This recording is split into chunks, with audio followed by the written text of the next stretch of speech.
Welcome back to Flex Your Head, another special episode of Scream Therapy.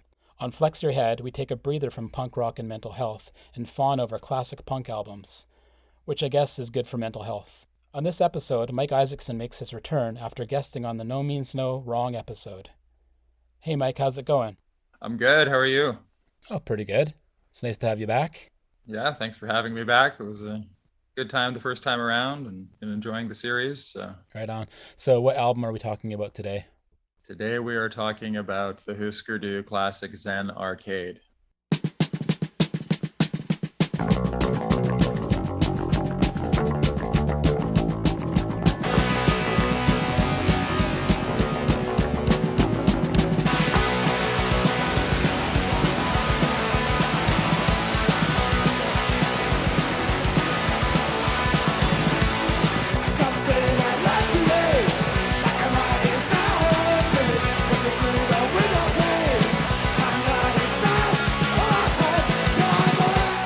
All right, so Hüsker Dü's Zen Arcade came out July 1984, right? It's a double album, 71 minutes, 23 songs, so we're tackling a lot today.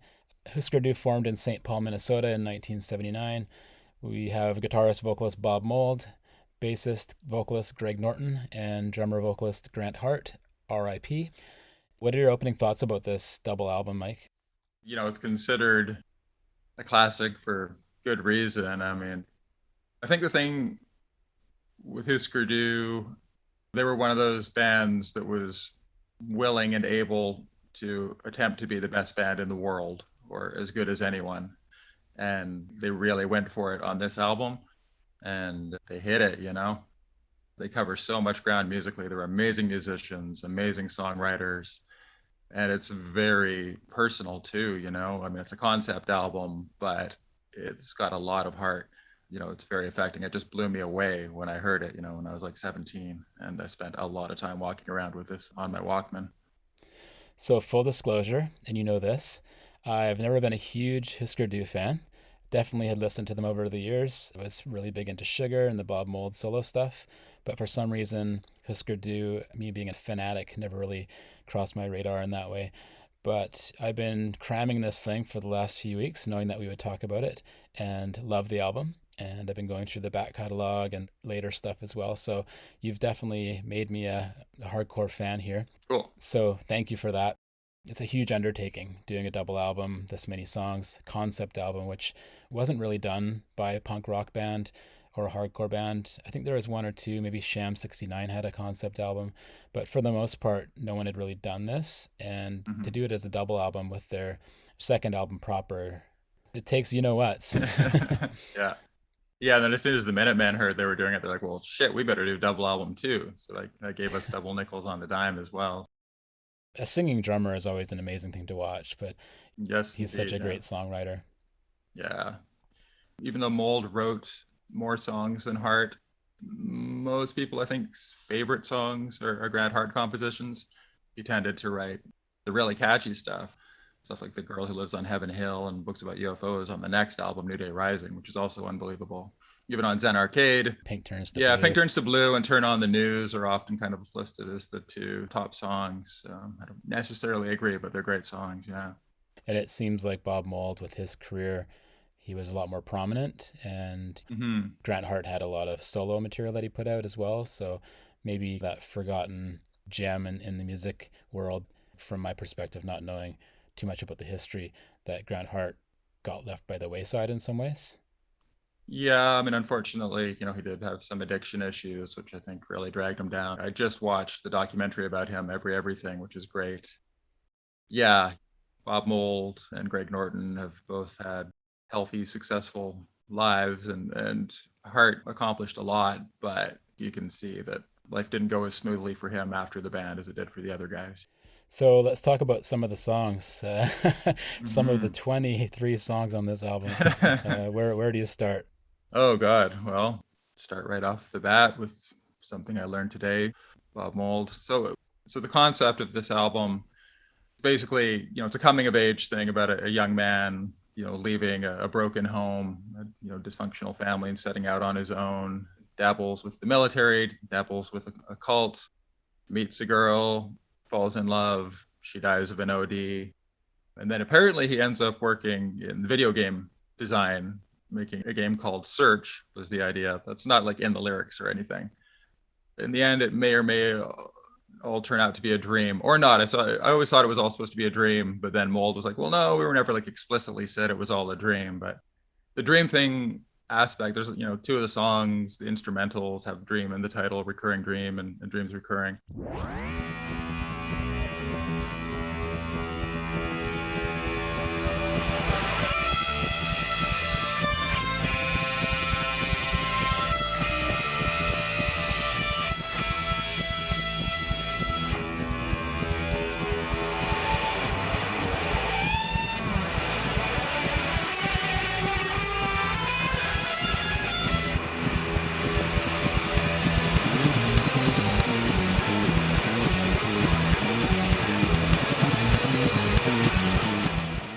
That allows for a lot of the psychedelia that is on the album, the dreamy aspect of things.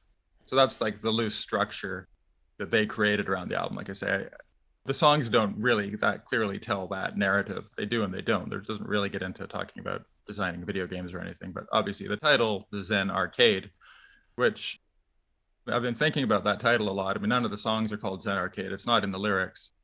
This is 1984. Zen wouldn't have been as much of a word to drop in anywhere as it became later on. Obviously the Zen Buddhism gained some popularity in the 60s and 70s in the U.S. and going through the Beat generation and all. You would have the Zen and the art of motorcycle maintenance would have been a big deal. And then the arcade, which was the refuge of teenagers, in the 70s and 80s, and totally. Now everybody's home on their game systems, but back then we hit the arcades, and that was a safe space, except for the rough kids that might beat you up. But the notion of like this, the Zen, the spiritual enlightenment, seeking that, and then combined with the arcade, that's very 1984 guys in their early 20s coming up with a concept album. It's perfect.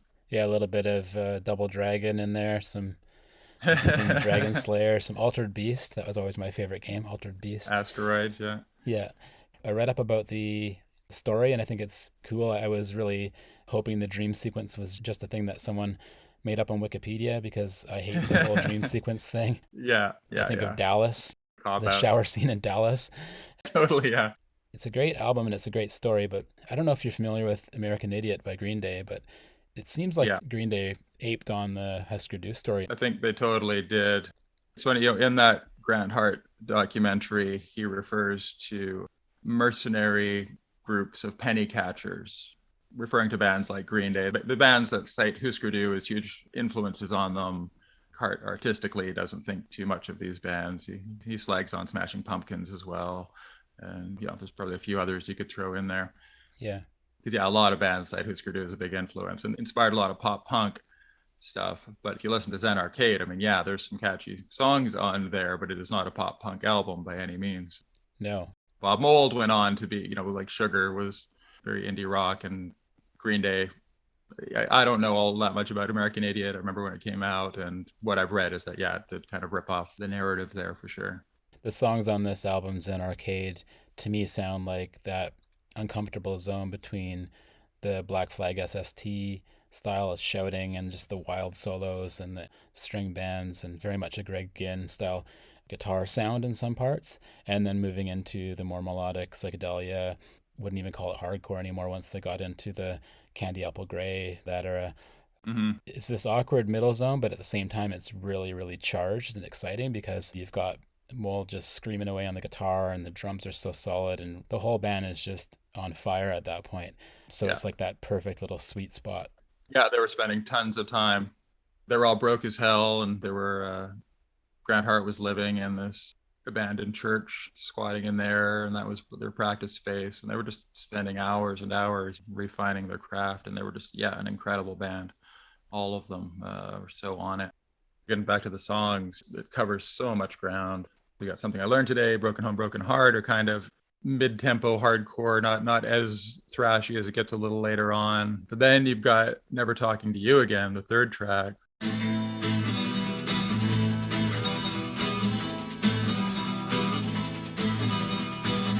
got things that I'd like to say, but I'm never talking to you again.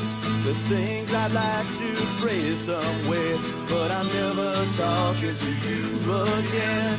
I'm never talking to you again. I'm never talking. Bass drum acoustic guitar Grant Hart tune. That's just a beautiful song that, anyone who hears that one's going to stay with you. What's your opinion on the Hare Krishna song? Oh, I've always liked it. Yeah. I saw Grant Hart's opinion of it was that he just kind of filled out the album a bit more, but didn't really add anything musically, was his own comment. Yeah, it's kind of like a refrain after the first few songs and then going into some of the pummeling stuff. Yeah, because right after Hare Krishna, it does get into the 4 straight tracks of pretty pummeling hardcore there. I love the song Chartered Trips.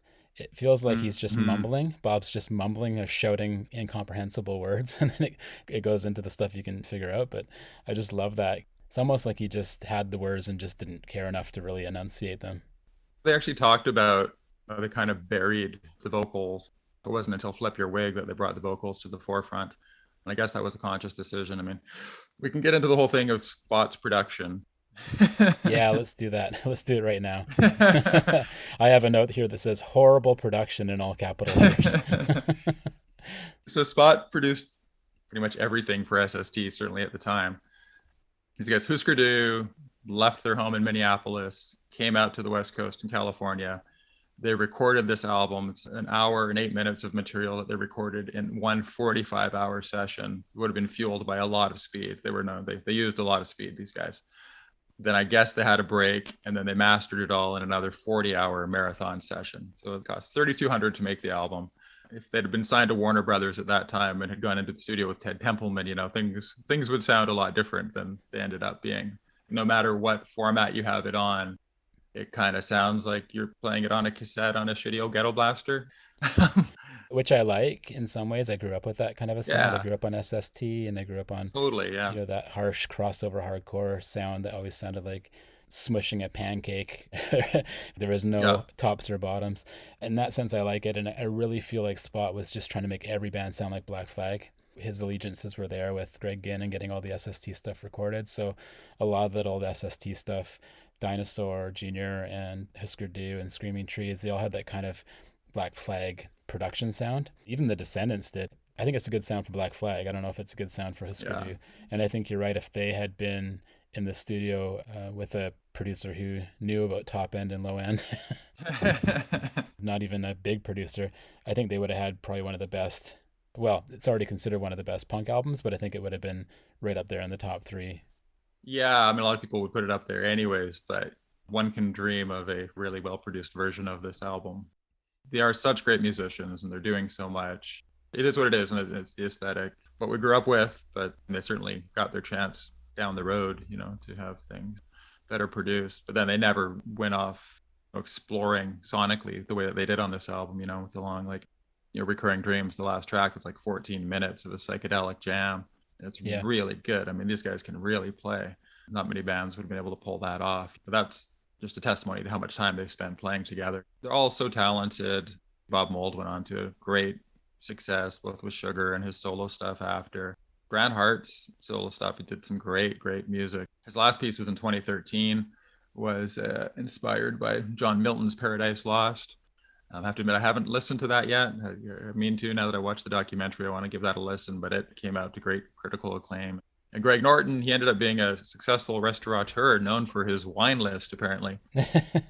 Known for his mustache. One of the only guys in punk hardcore that had a huge mustache, almost a handlebar mustache. Pretty sweet. There's a good chapter in Our Band Could Be Your Life, Michael Azarad's book. There's a great chapter about Hüsker Dü in there. And he talks about how they were kind of sick of the whole hardcore thing, and everybody having to shave their heads and look the same. And they were just like, fuck it, we're going to grow our hair and grow our beards and whatever. And Norton he forgot his razor on one of the road trips and was growing his mustache and complaining about it to Des Cadena from Black Flag. Cadena was like, hey man, just curl it up. And he's like, yeah. So he's like the punk with the handlebar mustache. Speaking of Des Cadena, he has the vocals on What's Going On. That's right, yeah. What's going on? What's going on? What's going on inside my head? What's going on? What's going on? What's going on inside my head? What's going on?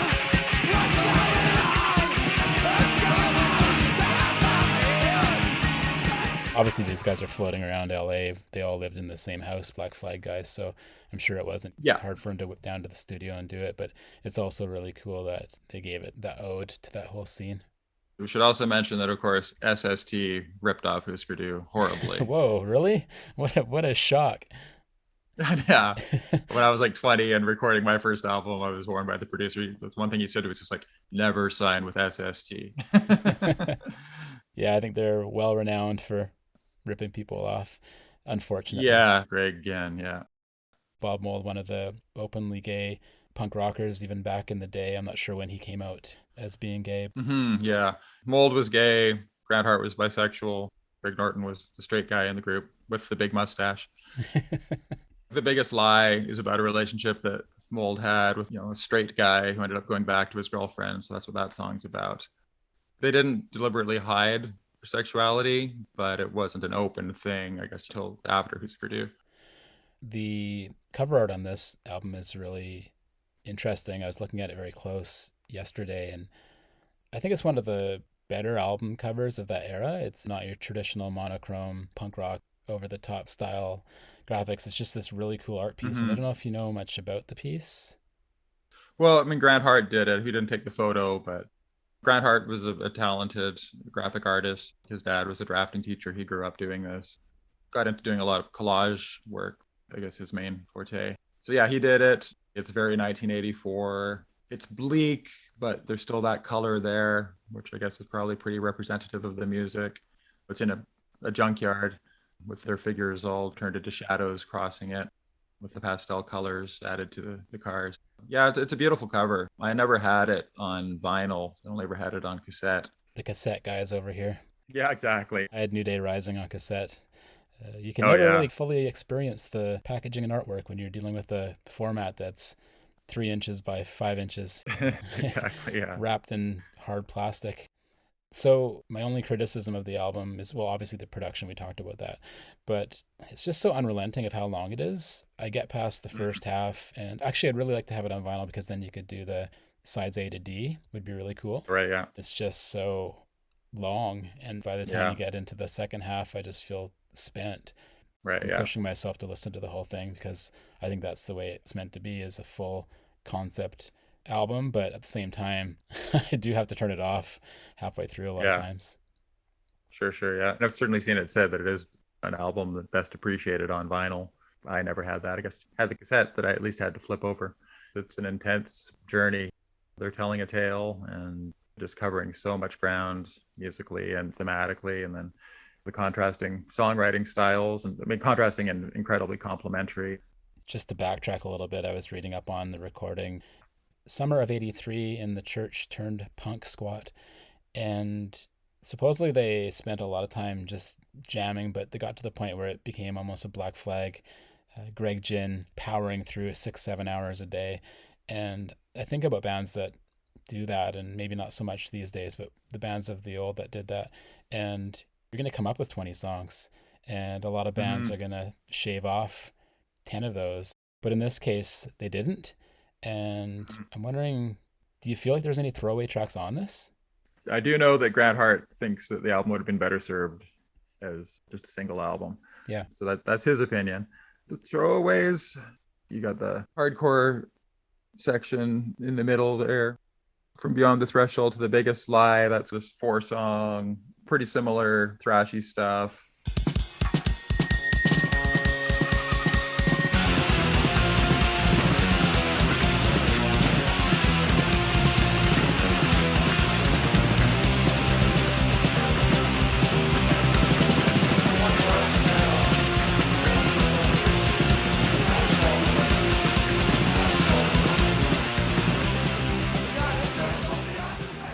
Then you got some of the little instrumental interludes and things, and then obviously Recurring Dreams, the 14-minute outro. I don't know that the album is what it is.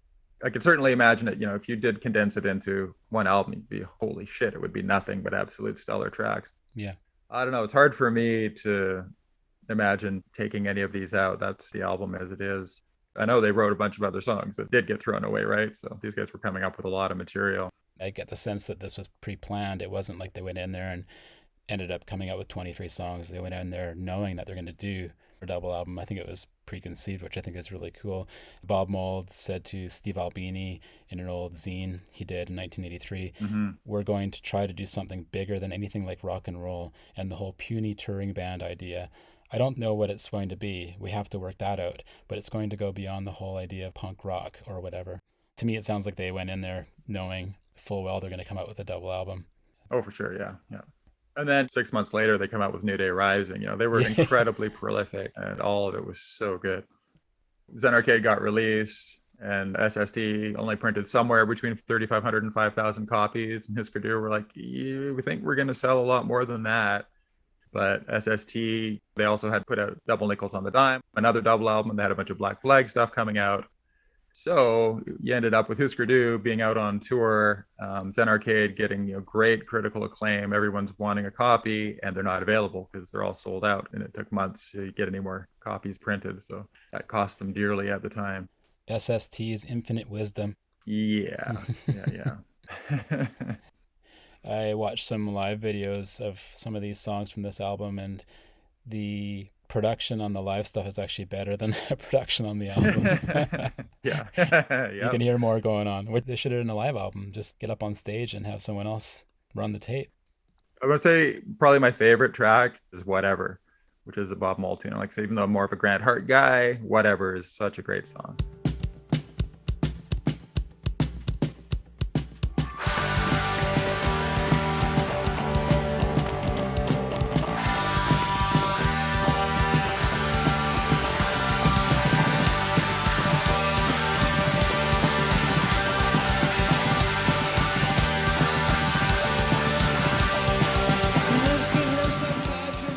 Mom and Dad, I'm sorry. Mom and Dad, don't worry. I'm not the son you wanted, but what did you expect? I made my world of happiness to combat your neglect.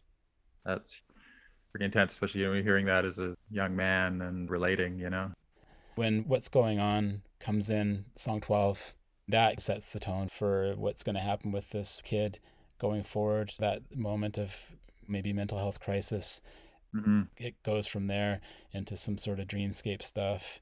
The Tooth Fairy and the Princess is really cool too. I really like that one. And then it's funny because the second to last song is Turn on the News. And to me, this just sounds almost like a Kiss song. Like the Gene Simmons. Yeah. And it ends with God the Paul Stanley high vocals. Yeah, that's true. Yeah, which is kind of cool.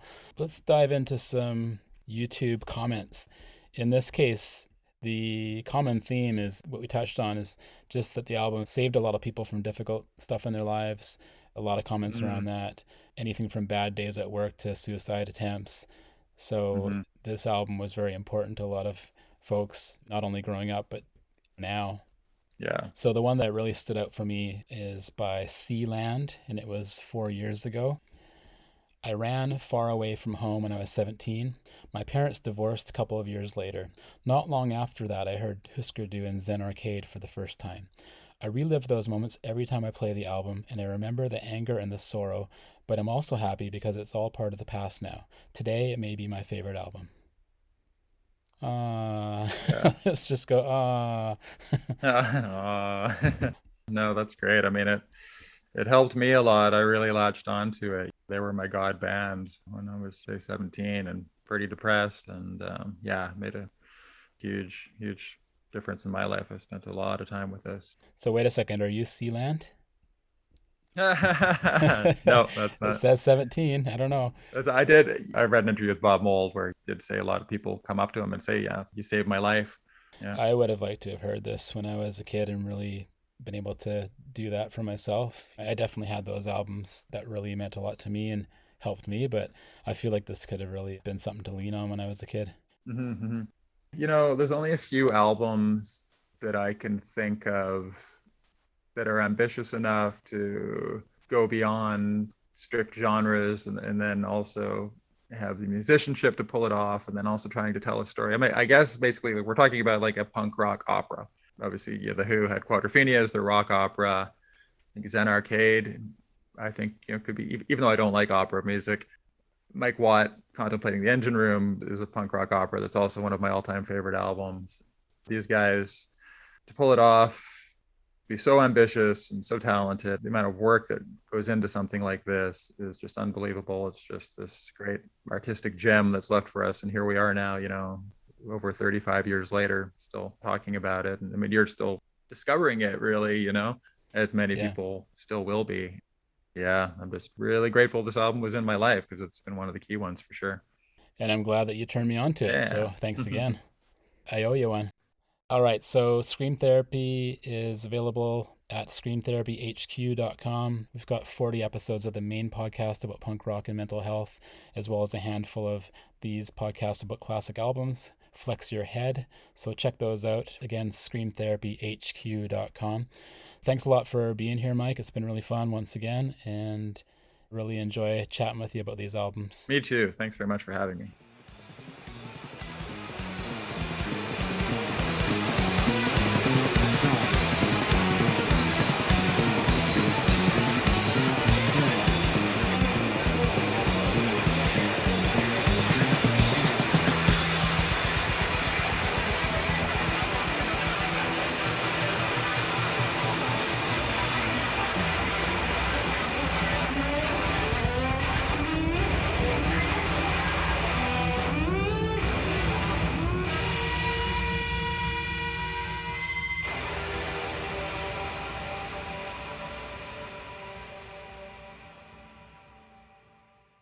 Flex your head!